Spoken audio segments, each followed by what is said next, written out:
Hello guys, welcome back. Let's continue our work regarding the modeling process in the jewelry making field using the Rhino software. This would be the first example for which we want to create a model in our today's session. Again, this is another ring, so first we need to enter one of the views, and then we're going to start by setting a circle for ourselves. Now, for the radius of this circle, I can go with maybe, but let's just specify the unit system first, maybe millimeters or centimeters. Right, now back to Rhino. You know what? I guess it is better to work with millimeters here. So, okay, now back at it again. For the radius, I'm going to go with 9 millimeters. Then after that, I need a line here. Rotate activated from the center point. Copy activated also. If you remember, our ring had some special form for these segments. Let's say I want like 22 segments maybe. So 360 divided by 44, and then minus 360 divided by 44. Then when we add everything up, we would have 22 segments. Now further, we can actually, for example, change up the scale of this circle here. I'm going to press and hold Alt plus Shift and change the scale of this interior circle like this. All right, next up, I'm going to select 2-point circle here, project deactivated, and I'm going to try setting this circle up here first, and then another one beneath it. Then I'm going to use Loft to create an object using these two circles like this. Now we need to add a thickness here, so I'm going to use offset surface. I need an interior offset by maybe 0.15 cm. Alright, yeah, this is good actually. The next command that I'm going to use would be array polar in order to reproduce this segment 22 times to get a form such as this. Then after that, I'm going to use the cell last command to select everything here. And then I'm going to use Boolean union to turn everything into a one component object. Now cell curve to remove the extra lines. After that, I'm going to enter the front view and add a couple of circles like this. Now select the circles, project, then select the object.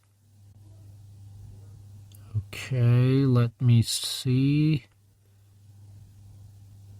Well, now we can check the end result in rendering mode.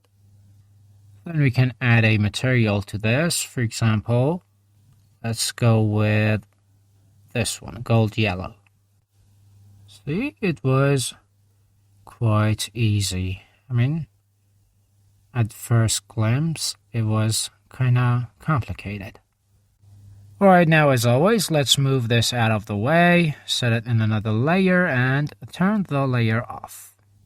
Alright guys, let's move on to the next example. Again, we have another type of inlaid ring here. So as always, back to Rhino, entering one of the views. Let's set a circle like this. Okay, after setting the circle, I need to use extrude here, and by the way, I'm going to hold the shift key to make sure that the extrusion is going through in both sides.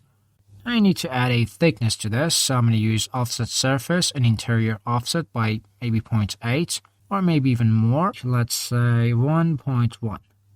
Yeah, an interior offset like this to specify the thickness. Now rectangle selected, center activated. Then we can set a rectangle here. Well, I'm going to hold the shift key to turn this rectangle into a square, actually. Now select entering the front view, move the square upwards, and then we can use array polar and reproduce the square 18 times. Okay, let's see what else we are able to do here. I'm going to go ahead and select these. I'm going to hold the Alt, Shift, and also the Control keys to make sure that I'm specifying the best scale here. And by the way, not only we are scaling and copying the squares simultaneously here, but also we are converting them into faces. Okay, after creating these faces, I'm going to activate Cell Last again. Then I can use Cap to close down all of the rectangular faces here. Again, Cell Last, Control G. Then I can use Boolean difference to reduce all of the rectangular faces from the ring. And at the end, we can use Fillet Edge to add a little bit of fillets on these edges for ourselves. Nothing too much, maybe just 0.2.